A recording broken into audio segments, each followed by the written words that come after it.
The standard Teams protocols now apply, and I'll just remind you that once we get to the end of this meeting, there is a workshop at 3 o'clock, and you'll have to log in and log out and log back in again before you get there. So, do we have any apologies for absence? Chair, I do have a few apologies from Mrs. Carmichael, from Councillor Loudon and Councillor Mackenzie. And Councillor Bremner won't be at today's meeting. He has a family problem to deal with today. Okay, thank you. Any declarations of interest, please? No. Item 3 on our agenda, members, is the minutes of the previous meeting. I'm not expecting any comments about those, but if you have, can you speak up now or forever hold your peace? No. Can we agree the minutes then, please? Agreed. Thank you. Number 4 on the agenda, item 4 on the agenda is the property asset rationalisation, and Mark is going to take us through this, but also Finlay's here to answer any questions you might have. And before we go any further, members, I need to point out that this is part of the process. This is not saying today that Office A or Office B is going to close, irrespective of how beautiful you may consider that office to be. So this is part of a process. So hopefully we'll take it forward from there. So Mark, I'll just shut up and leave it to you. Thank you, convener. Actually, that's a really good place to start going through this paper with. So section 1, actually, we say what the purpose of this paper is today, and in many respects, this is bringing forward for formal approval, taking things on to the next stage as opposed to any final decision being made. And in actual fact, any final decision would be some way down the line. What we're effectively saying in Appendix 1 is, here's a list of things which we actually discussed at the redesign workshop, which in principle could make sense. There appears to be a basic case established to take these forward for the next stage of consideration. But, and some of you may have heard me say this before, when we look at this process, it's relatively straightforward as a group of officers on the technical side of it to say, here's what we think the ranking order of all of these buildings is. But there are a range of different levels of engagement, of sifting, if you like, that we need to go through before we get anywhere near a final decision. So we start with saying, in principle, we think these things may be worthy of consideration. That's Appendix 1. But it was always intended that we would have to have conversations with a range of different stakeholders as a part of this process before we got anywhere near getting towards what a final set of recommendations might actually look like. So, for example, one of those key stakeholders is the area committees, and that was the reason for my visit to Skye at the end of last week, was to test out an approach to how we might engage on an area committee basis. And I'll be looking forward to getting the detailed feedback from John and his colleagues in Skye as to how we thought that worked and how it could be made better in the future. There's very definitely an interest at a ward level, there's an interest at a service level, there's an interest at a service user level, customers, and there's also an interest from the finance perspective. And so what we're saying today is, look, these things on the face of it at Appendix 1 appear to us to make sense. Are you content as a group of members to say to us, yes, go ahead and start that process of engagement as I've outlined, or does there need to be further discussion? That's part of it. And then the second part of the recommendation at 2.2 is to ask if you would give us approval to effectively take this programme forward in the strategic way outlined at section 4 in the report. And I think just for brevity, convener, I'll leave it at that point, but alongside Finlay, both of us are happy to take any questions members may have. Members, any points you want to raise or questions you want to ask? Now's your opportunity. No. Guess that was quite easy then, Mark. So members, can we agree that the projects that are detailed under Appendix 1, I can now see a hand. Alec. Thank you very much, convener. I was just looking at the list of premises, which is on page 9 onwards. How firm are the figures for the number of staff in each property. Mark? I know some are, you know, to be confirmed, for example, but just roughly, and how is that the number? Is that the capacity of the premises, say in pre-COVID measurement, or is it the number of staff who happen to be in it at a particular point in time? Mark? Thank you, Convener, and Finlay may have some supplementary comments.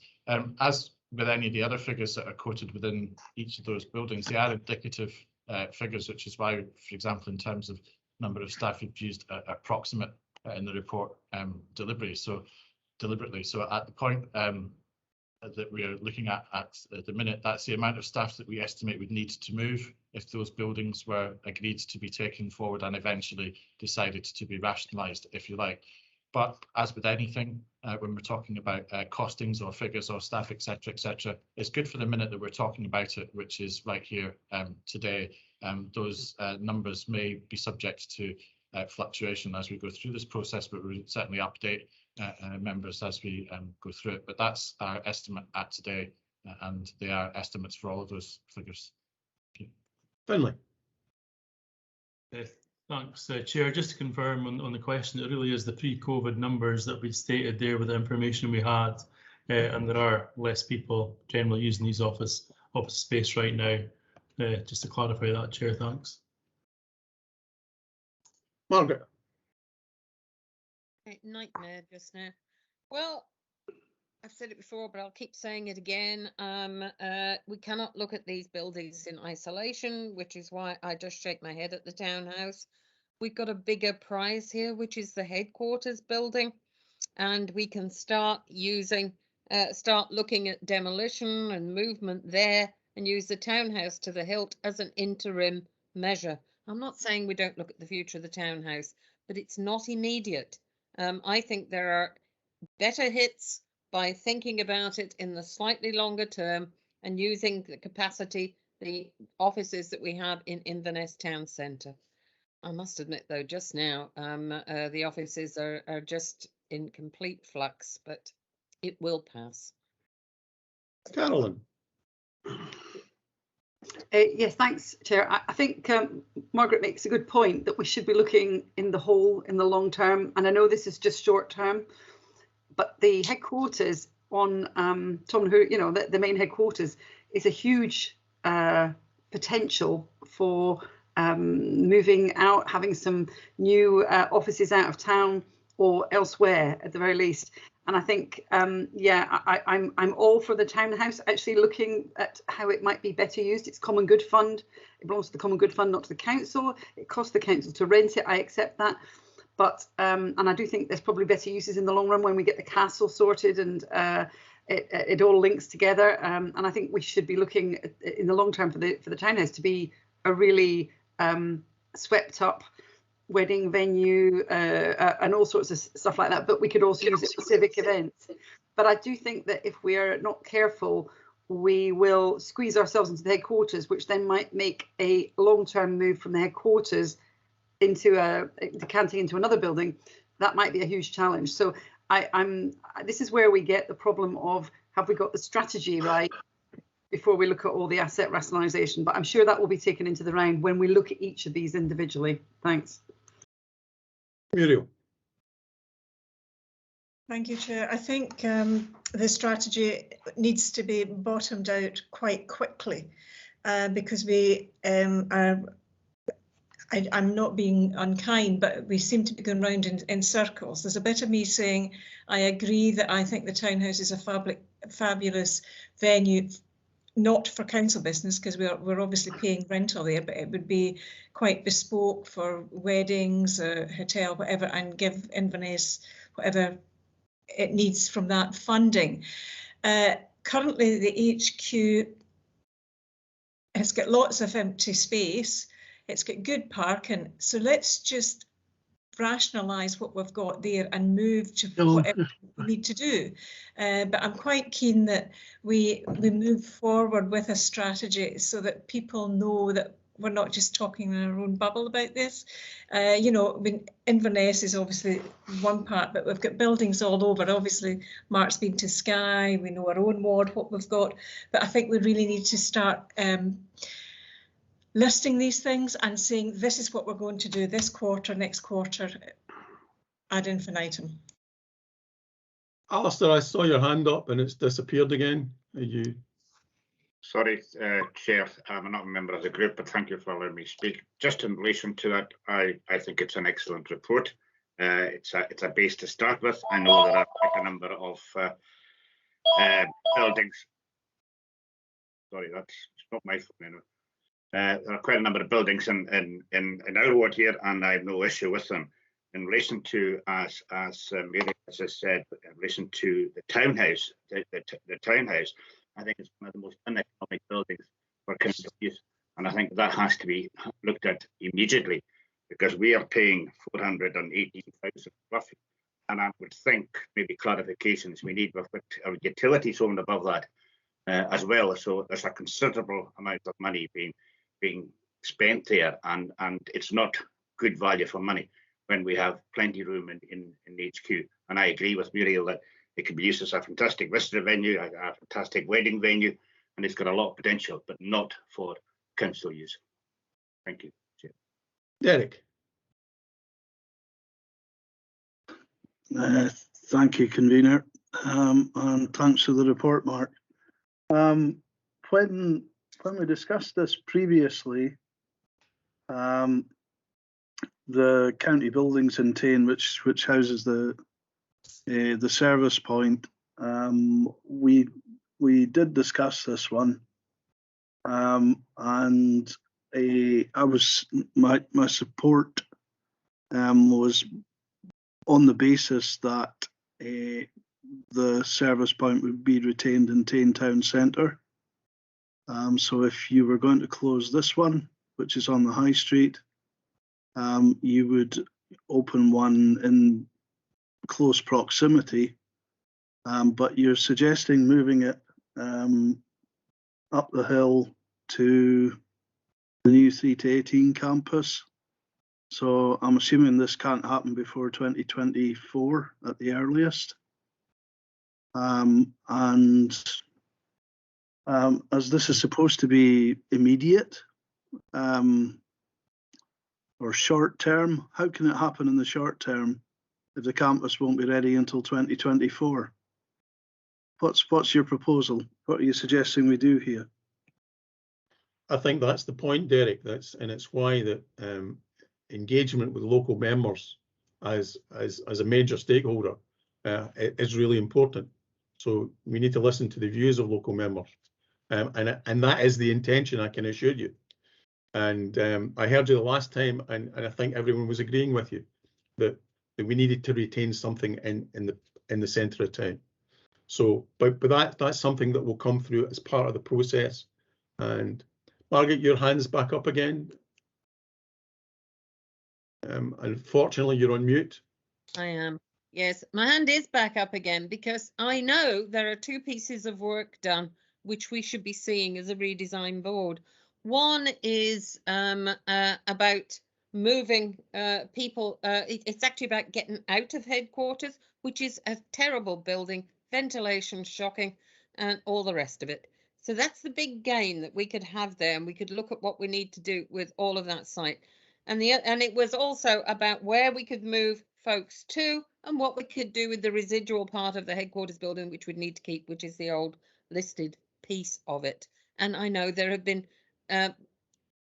early plans for that. So this isn't, I mean, we should, as a redesign board, we should have seen those plans because they're strategic.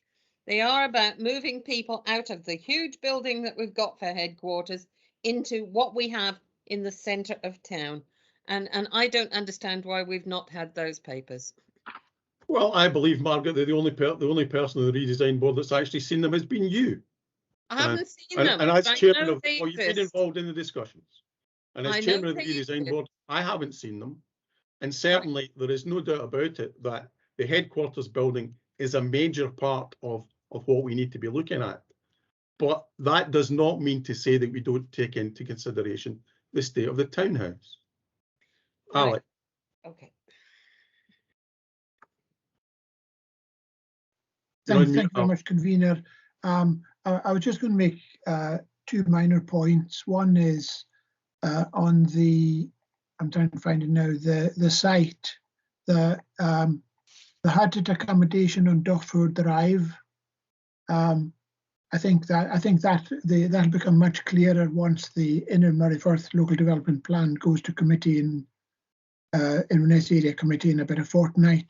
I think the redevelopment of that site is probably not an option because it's right adjacent to the high school grounds, and you're left with a narrow strip which doesn't work for housing, but it may work for council or other offices. That's one thing. The only other things on the townhouse, I think Alistair mentioned 400,000.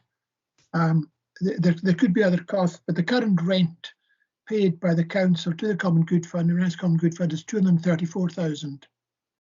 And if the number of staff there is, I know some's been as high as 140. It's not ideal office accommodation, but it's pretty reasonable rate. And I know we're a long way off. And looking at that in a calculation. The only other thing I would add, convener, is I just worry with.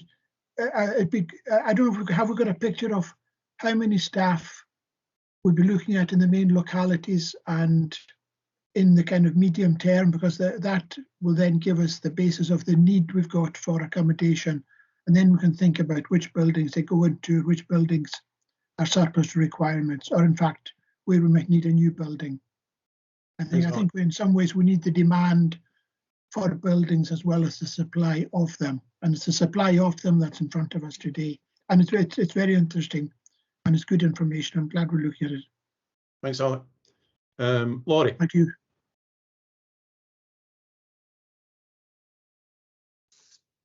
You with us, Laurie? No. John. Hang on. Right, can you hear me now? Yes, we can. Right, thank you. Yeah, I think you've got to look a wee bit further in the future, because you're sitting there talking about the Highlands.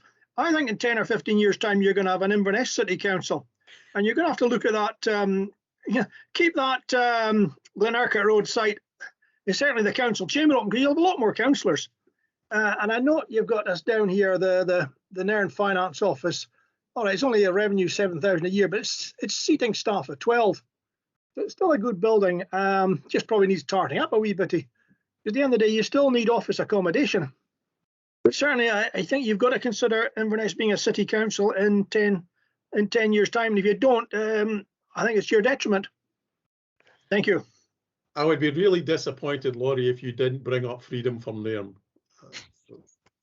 We have suitable buildings in there, and we're fine. Let's just get rid of Inverness. Afternoon, everybody.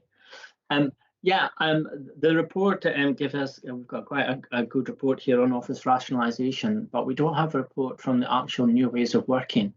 And they are actually supposed to be working in tandem and together. So I have a wee bit of concern that we're just looking at property.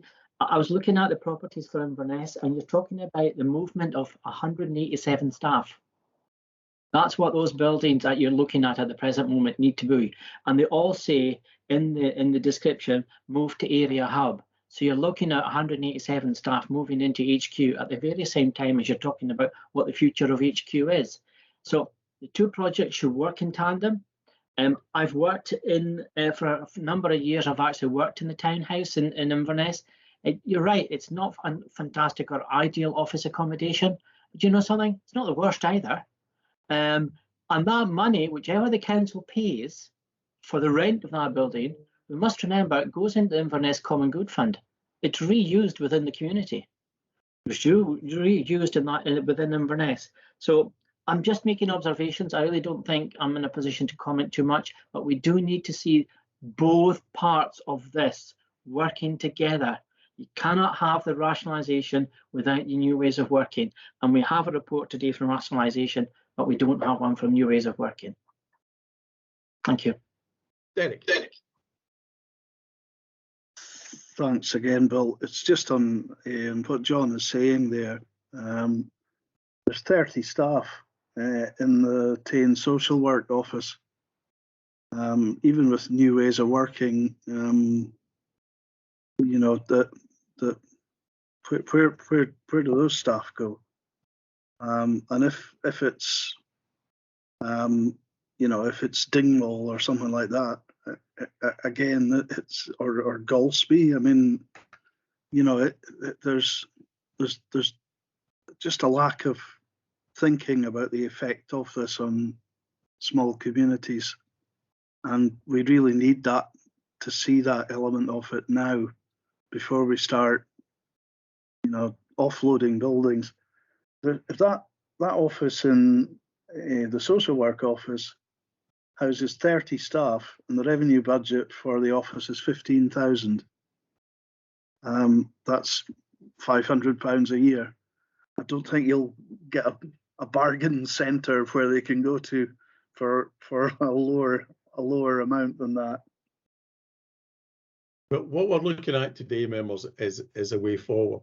And certainly there is no doubt about it that new ways of working has to be dovetailed exactly with this. And you're talking about the fact that you might want to move 100 staff. Well, actually, you might not, because maybe some of those, or maybe a lot of those 100 staff are now working differently. So you're maybe not talking about moving 100 staff. And maybe we need to start thinking about all the other public buildings throughout areas. You know, for example, are there places in Inverness where the entire HQ could be accommodated in the future? But I don't think we should be wedded to any particular building. And unfortunately, in some cases, that's what I'm hearing, is that you're wedded to a particular building. You know, let's look at this and let's take it forward to the next step, which is all you're being asked to do today.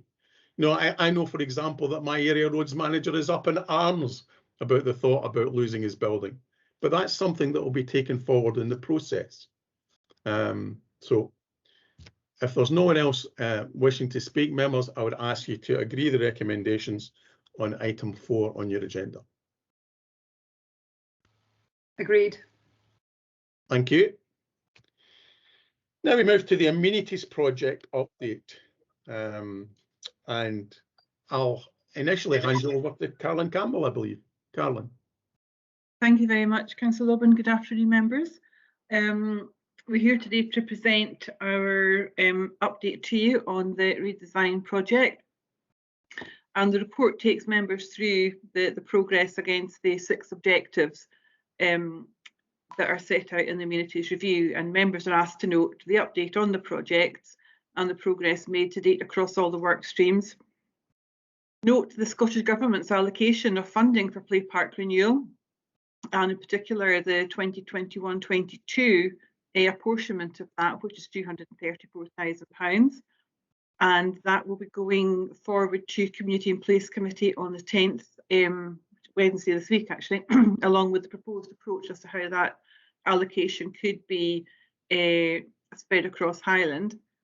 And the third thing we ask members to agree is the schedule and timeline set out in 5.8.2 of the report, and that is for the place-based workshops and engagement sessions rolling out across the rest of Highland, and follow-up actions facilitated through the ward business meetings. So the report is detailed in its update, so I'm not going to go through it in any great detail, but some points I would just kind of like to bring to members' attention. The first is the lack of a GIS resource to carry out the mapping, and that's affecting some elements of the project. And we're looking at different ways to secure the mapping expertise that we need. We do have a GIS team that sit in development and infrastructure, and we've got a GIS person. And that actually, we're better amalgamating that into one team. So there's a corporate resource. So we're doing some work with colleagues across in that directorate to see what's the best way to approach that. But unfortunately, just about everything in amenities requires mapping to get done. So if we're looking at a space, or we want to do more or do less, we need to understand if we own it, what's the size of that space, and what needs to be overlaid on that map. So it is a crucial part of our process, actually. We're also looking at developing an SLA with housing, and that's a significant piece of work. We do a lot of work for housing, but there's no formal SLA in place, and we're prioritising that, and then we'll move on to developing or reviewing the SLA that sits with Highland, High Life. Section 5.1 updates members around play parks. And in relation to play parks, officers are continuing to work with members at a local level to prioritise the play areas that they wish to invest in. And the Scottish Government has allocated £60 million to the replacement of all play parks in Scotland over the lifetime of the Parliament. And the first allocation is £5 million. And as I said earlier, our share of that is £234,000. And that's based on the number of young people not to 14 years old. That's 95% of the allocation, and 5% of the allocation is based on rurality. We don't know what the quantum is for the remaining years, so we don't know how that remaining £55 million will be spread across all the councils. So that's going to Community in Place on Wednesday. Some communities are working on fundraising and taking more control of the play parks in their areas, and of course we welcome that and work with them and support them as we can. We're developing guidance for communities who want to get involved with play parks, and this will be put on the internet shortly. We're keen to support communities with that, and our officers will help guide them all the way. And members are asked to note as well that the request for the play park strategy that was agreed at council, the last council meeting, so we're starting to do some work on that. In relation to food growing, we are now working with the newly appointed food growing coordinator to agree an approach to working with communities where we can identify food growing areas and turn over land for them, and then to provide whatever support it is that we need to get that initiative off the ground. Weed control is something else that we need to tackle, and we're planning to come back to the board with the results of trials that we've been running as alternative to glyphosate. But in the meantime, the partial ban remains in place. So I've got John Mackay and Debbie Sutton are on the call as well today, and we are all happy to take any questions that you may have on the update so far. Thank you, Chair. Questions, members? Comments? You're all shy today. Margaret. Okay, thank you. I know of at least 2, perhaps 3 toilets where the community is either wanting them reopened or refurbished and all the rest of it, and they're actually willing to put money in themselves. And I do mean decent money, you know, not 10,000, maybe 100,000. So I just wondered how we're going to approach that, because, you know, we do have some keen ones. I had yet another email from Dornoch this morning, which I don't want to dismiss, because the community there have come forward with their ideas, and we have others where people are really keen to get things moving, and here's our contribution. How are we going to treat those? Thanks, Councillor Davis. Sorry, can I just pick up? Did you say public toilets? Because we haven't addressed that. What we're looking at the paper is the amenities review, which is about the ground maintenance. But I'm happy to take public toilets offline with you if you wish. I'm sure you said toilets. Right, have I got toilets that firmly embedded in my head that I'm now hearing them? I'm sorry, I think we both have. You have indeed, Margaret. Oh dear God, I'll reflect on that. Thank you. No, it's not actually. Maybe you're still reeling from the shock of us discussing the townhouse. If you want to drop me a wee note afterwards, we can pick that up. I'm happy to pick that up with you. Thank you. Alec. Thank you very much, Convener. You'll be pleased to know I'm not going to mention the townhouse. Oh, sorry, I've just said it. Just 2 quick comments I would like to make. Cemeteries and burial grounds. I think we have to be mindful. The standards there, we have to be very, very clear. There's a sensitivity and an importance about burial grounds maintenance that does not apply necessarily to bits of ground out with them. That's one thing. And I think when they become part of one big contract, there's a risk of kind of slippage of standard in terms of standardisation comes in, as it were. So we have to be very, very careful. I'm saying that because our ward's got Kilvane and Tomnahuri, which are probably the two biggest cemeteries in the council, with very, very different maintenance aspects to them. The other thing is housing estates. Some of them look dreadful, I think, particularly since the weed killer non-use came in. It's quite clear, certainly in, say, the Myland estate in Kinmiley's, the landscaping department just seemed to withdraw from the estate, and nothing very much was happening. Is not right. I think our council tenants are entitled to a good, pleasant environment, just like the residents of any other areas. And I think that's been lost sight of. And I know you say there's no formal SLA. There probably never was. And I think that situation has been allowed to drift, but that shouldn't have led to non-maintenance of these areas, which is actually what's happened in some cases. So I would certainly welcome something, even if it's not an SLA, Caroline, maybe something to tighten up the co-working between housing and landscaping, so that next season there actually is a decent level of landscaping within our council estates. Thanks. That's it. I feel better now.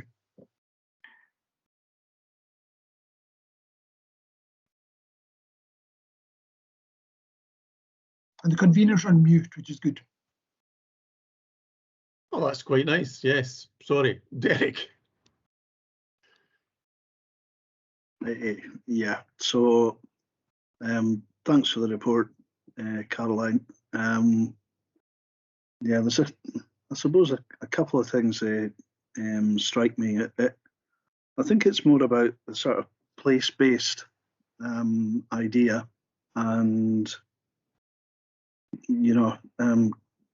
pulling all the kind of strands of this together, because each service has its own areas of maintenance and stuff which they attend to individually.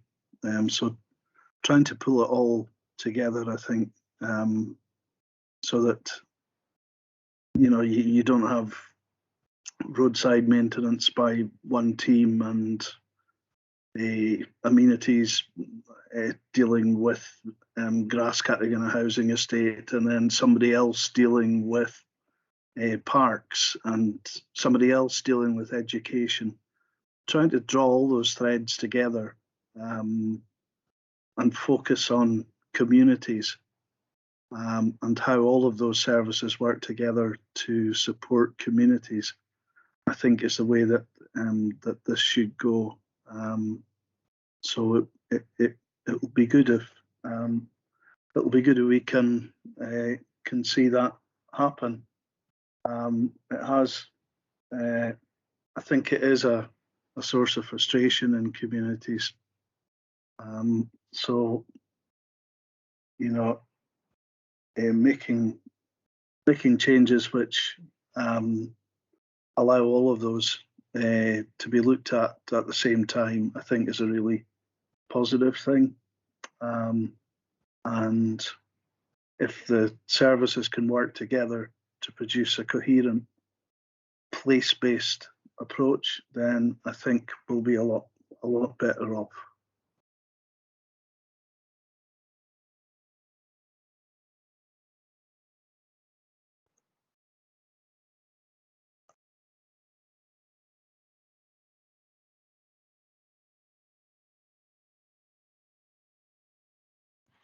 Yeah, again, Muriel, sorry. Thank you, Caroline. I'm really interested. I think this gives us a bit of an opportunity to pull in. I like the idea of, I don't like working in silos and the responsibilities X, Y, and Z. I want like you to, or the group, to explore the local growing. You've mentioned that. And this couldn't happen at a better time, because people are obviously very aware in the back of all the fringe stuff that's going on at COP26. But equally, weed killing as well. I agree with Councillor Ross that, we need to manage what we can and how we do it. And it's all very well the council taking a stance, but I've got a friend that owns a company and was up doing some private contractual work in Nahum with the most awful weed killing type stuff at the weekend. So I think we need to be careful what some of our colleagues are using, third parties are using as well. The other thing as well, on the back of it, on your growing opportunities for communities and that engagement, I think it's a good time to be looking at bedding plants, because some communities are obsessed with bedding plants and others want to grow herbs and things like that. Now, bearing in mind that we're all being told by Montadon not to use peat-based compost, and Margaret will be my expert on this, I think we also need to be looking at that wider things so that we're seen to be on top of things as a council and an organisation, that we're current, and find out what the communities want to do with that. And if some thought that they could be growing herbs and vegetables free for all, and it happens in lots of places. There's some really great examples. I think we need to go down that route as well. Carolyn, do you want to respond to any of them before I go on to Duncan? I could just very quickly, Councillor Graham, absolutely the sensitivities round about our burial grounds are at the foremost of our minds always. So, you know, be reassured that we are aware of that. I've jotted down to have asked Debbie to have a quick look at what's happening in Caviley's for you, because that doesn't sound like that's great at the moment. So we'll have a wee look there, see what's happening there. Council Loudon, absolutely place-based approach is what this is all about. And that's why we set out in the report our indicative timescales for coming around each of the areas to really make sure that we do have that genuine place-based approach to what we're doing. And yes, of course, working with colleagues on roads to make sure that we are applying, when we're looking at weed control, for example, that we are applying the partial ban in the correct way and in a consistent way and in a safe way. And Councillor Coburn, yes, I think one of the exciting things for us now is developing local food growing areas.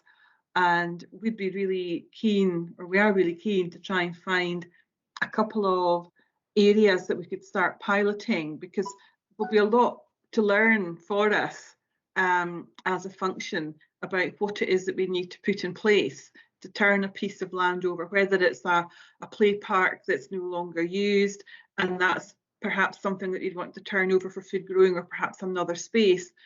And we're doing some work with the food growing coordinator at the moment to think, well, what is it that we need to do? What are our checklists?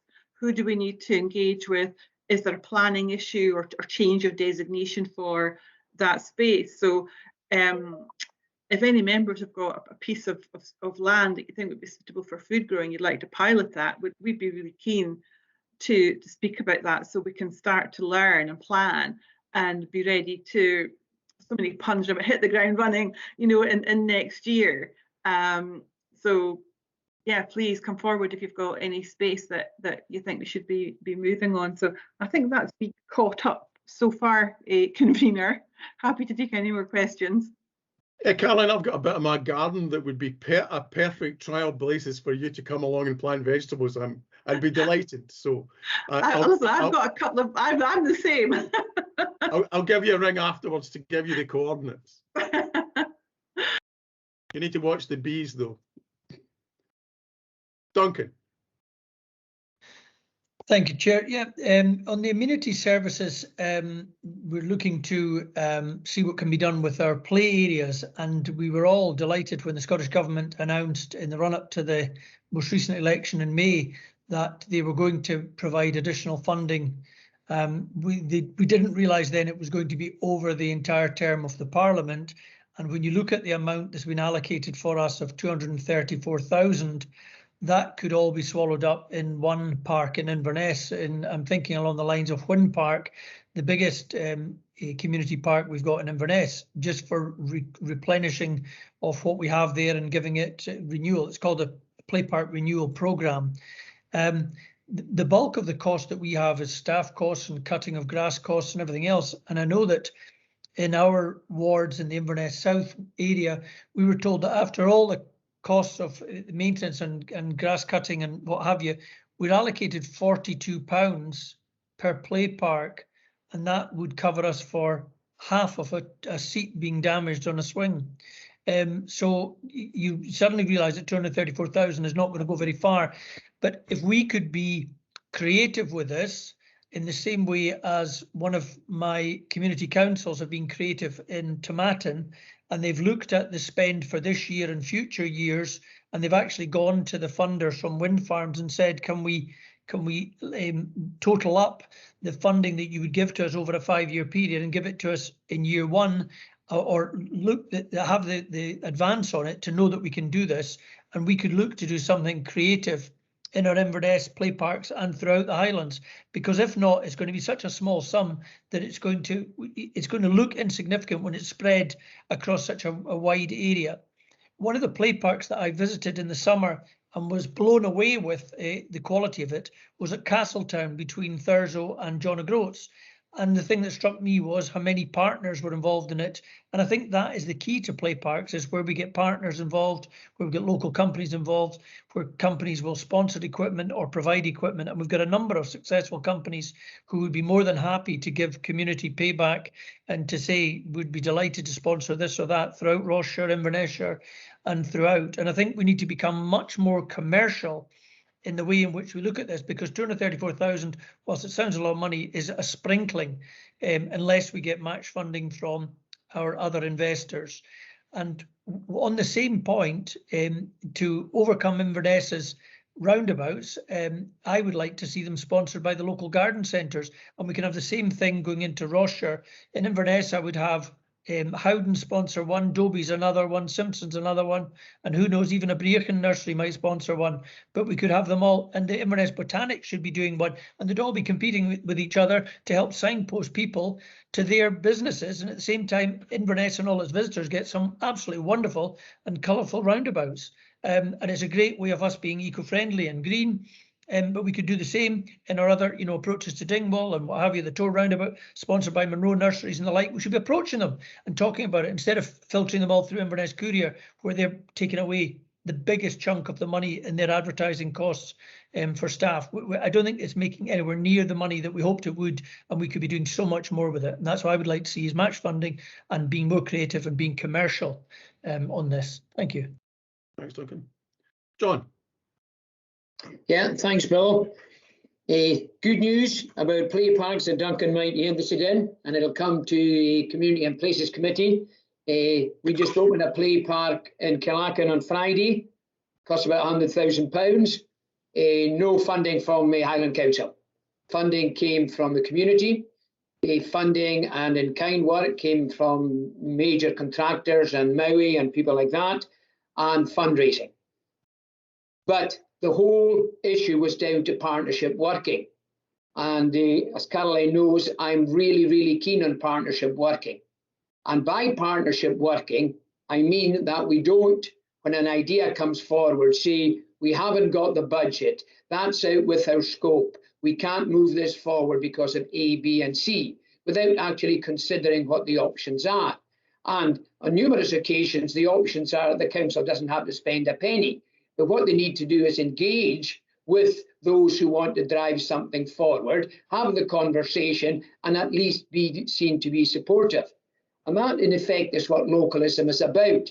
It's not as always trying to apply corporate rules and regulations and policies to local situations that don't need these kind of criteria to oversee them. We can actually do things at a local level, but we've got to have the will, and we've got to have the want, and we've got to have the enthusiasm to do it. So I think it's great to see the objectives like insourcing, partnership, community involvement, but we need to make sure that we understand what that actually means, because partnership working could save the council masses of money. And it might not be year one or year two, but in the long term it will. So I know everybody's concerned about their budgets at this time and closing budget gaps and year ends. But let's be strategic, let's look forward, and we can do an awful lot at local level that will actually save the council money. And we can also have local communities show a good way of doing things that we could perhaps follow in the future. Well, thank you. And thanks, Caroline, for your report. I'd just like to home in on your comments about food growing. I cannot actually lay my hands on a big chunk of land for you, sorry.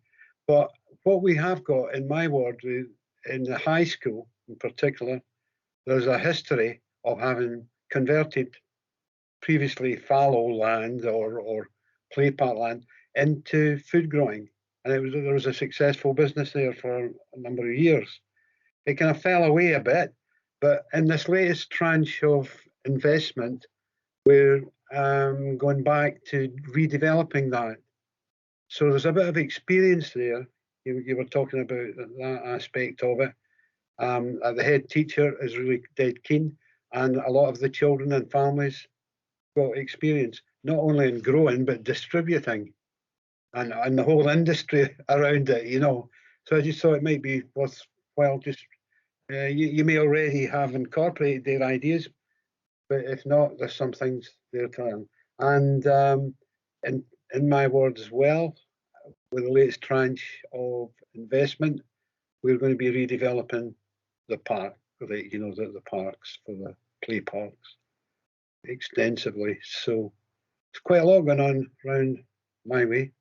And we're very, very interested in the food growing. We've got a couple of community councils.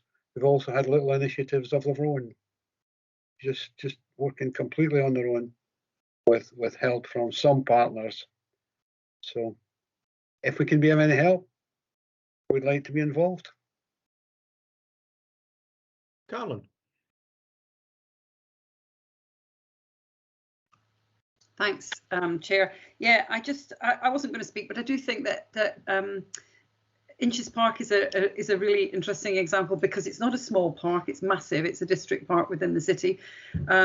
It's grown up. There are thousands and thousands of new houses all around it in the last 10 years, and the residents have actually been very patient because what we've done is we've done it in 3 sections, and the first section was done at ground, the flattish bit. If people don't know where it is, it's between Asda's and the big Tesco's on the southern distributor.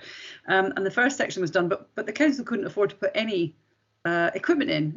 It put grass in, and it put trees in, and it put paths in, but it really didn't have the money to do anything else.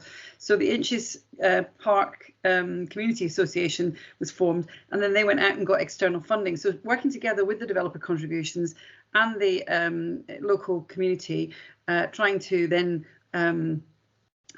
create a really good space for folks has worked really well, and it's a really impressive park. But there are ongoing, we are working with the council, and I say we because I'm on the Inches Park Community Association committee as well. But the committee and the locals and the council work together in order to maintain the park. So although it's a council-owned park, all the equipment has been put in really through a separate fundraising.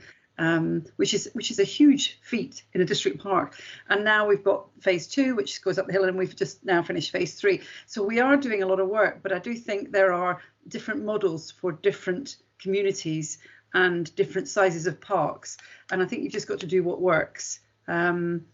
And also we've obviously got the, just while we're on the subject of food growing, I know there is a massive queue still for people to get allotments in the city, particularly. And they're very keen. And the ones at Slack Buoy, it's packed there, but they're not allowed to have any more. They've tried to do mini beds to try and, at least get people going.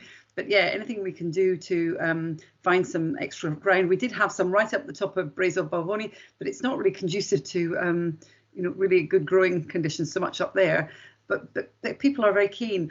And I think now that we've got a foods officer, and hopefully we can be more active on the allotments side of things, because we have 2 big allotments certainly in the city, and they've all got long waiting lists. So we need to try and facilitate that move while people are still keen on it. Thanks.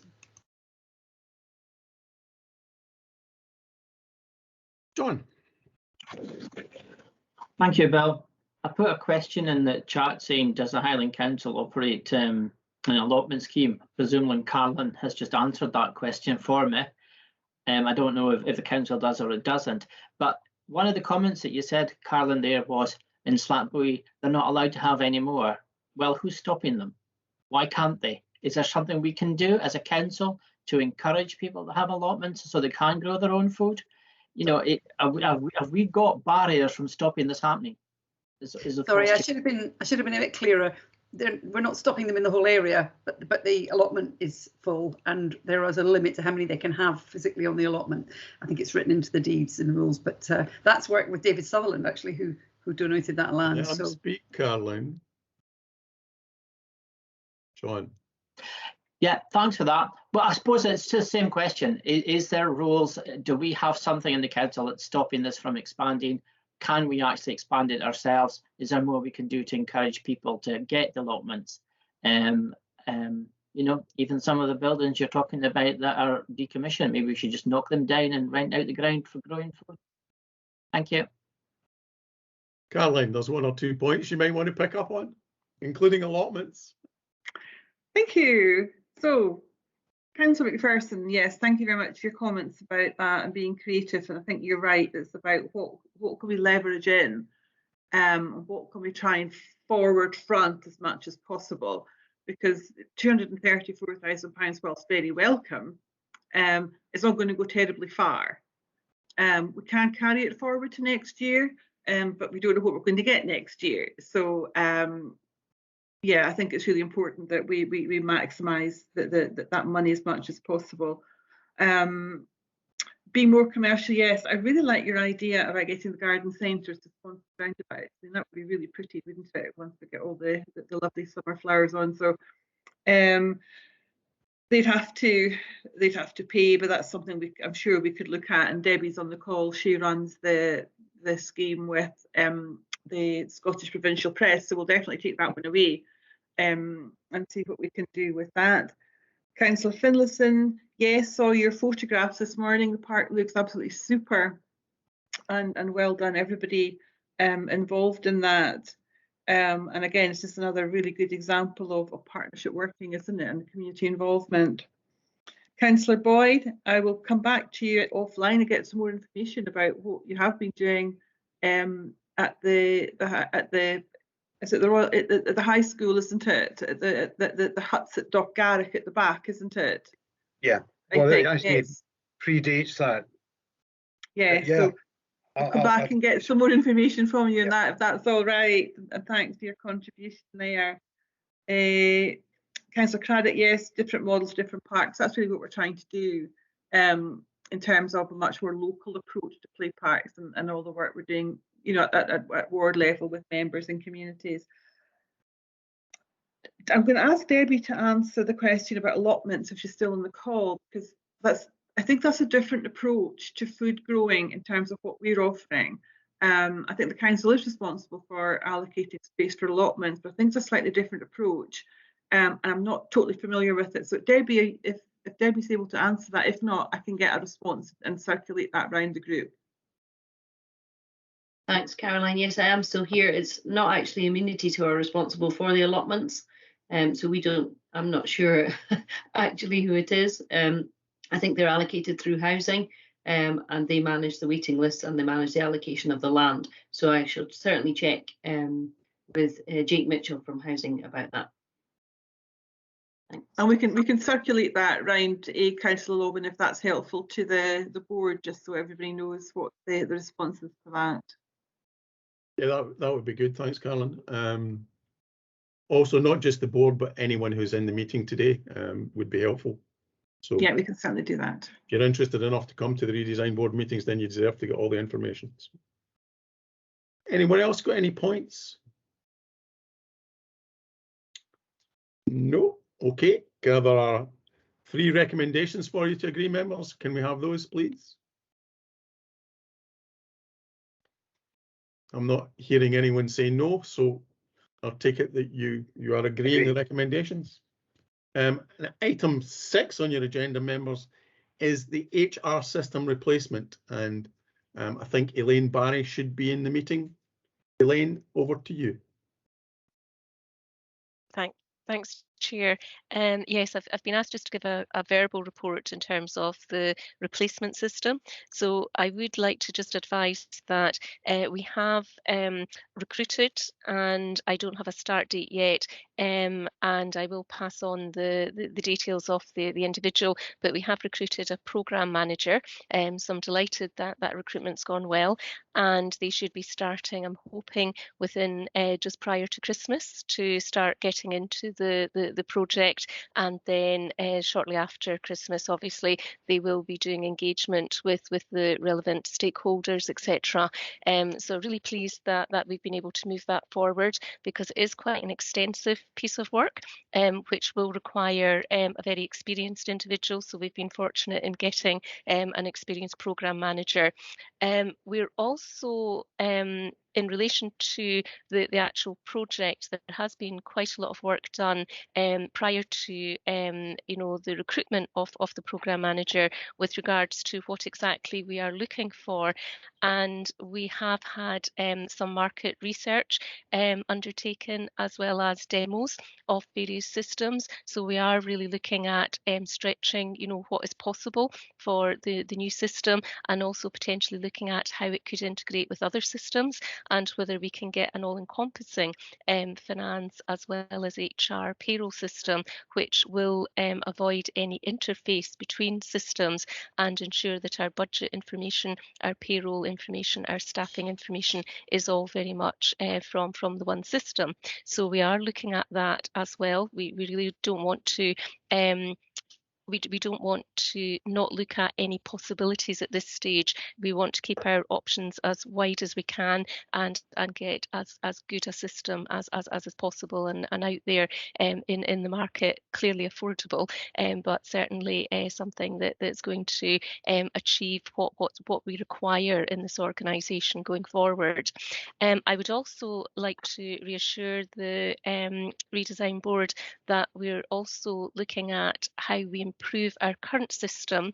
We know some of you will be very familiar with some of our shortcomings in the system, and we are putting work into that to improve data, to take out some of the manual processing within the system. So we're working alongside our colleagues. So it's almost a dual process, if you like, looking at potentially the new system, but also how can we, as an ongoing basis, keep improving our current system, so that we're not, if you like, just awaiting in maybe about a year or probably longer for a new system to come on stream or be confirmed, and it will take a while to implement. So we really want to ensure that we are doing as much as we can to keep improving as we go along in our existing system, concurrent to looking at our options for the future. I think I'll stop there, members. I'm happy to answer any questions or issues you might have, but hopefully that gives you a bit of an overview. Thanks.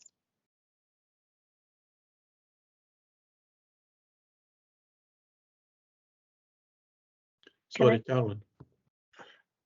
Yes, thanks, Chair. It's great that you've got a programme manager, and you do need somebody to drive this, absolutely, who knows what they're doing and has the experience.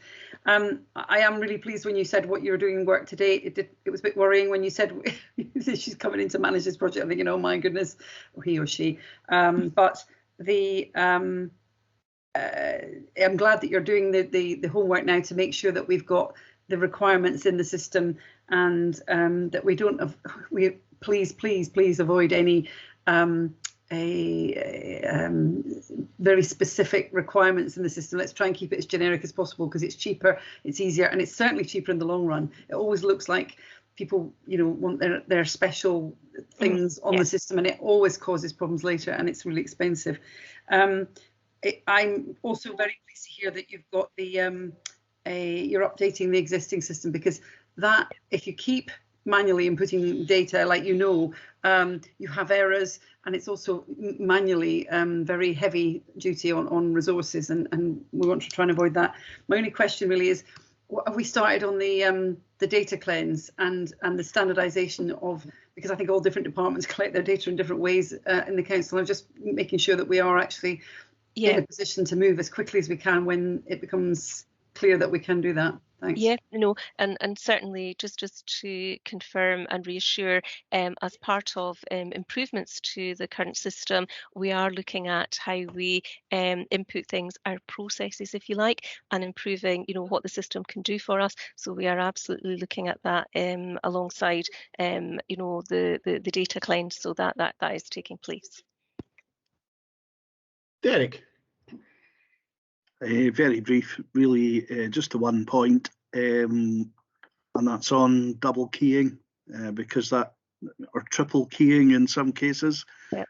I've seen this before when I worked for the council. It's 20 years ago. Different systems not talking to one another, and the interface between them, it just wasn't. It's the computers were often speaking different languages. So there's just different computer languages, and nobody could build an interface between one and the other. So the only thing you could do was double key, and double keying is a huge staff resource that if you can get a system that can do everything, it'll eliminate a huge amount of cost. So it's a really, really good project. Great to see it moving ahead. Bill.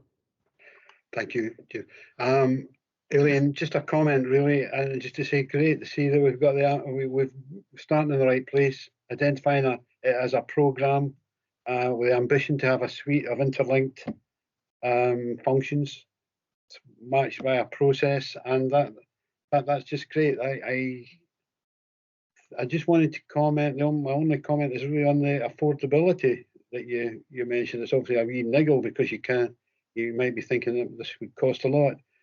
My experience is you'll save an incredible amount on this if you recognise the synergies through this program management right at the beginning, and you don't have the duplication. Get it designed that way to begin with. Anyway, it's great you're doing it. Sooner the better. Thanks. Okay, thank you. Thanks very much, guys. This is just a report for your information. So can I ask you, now the meeting has come to an end, you can switch off the switch off the recording and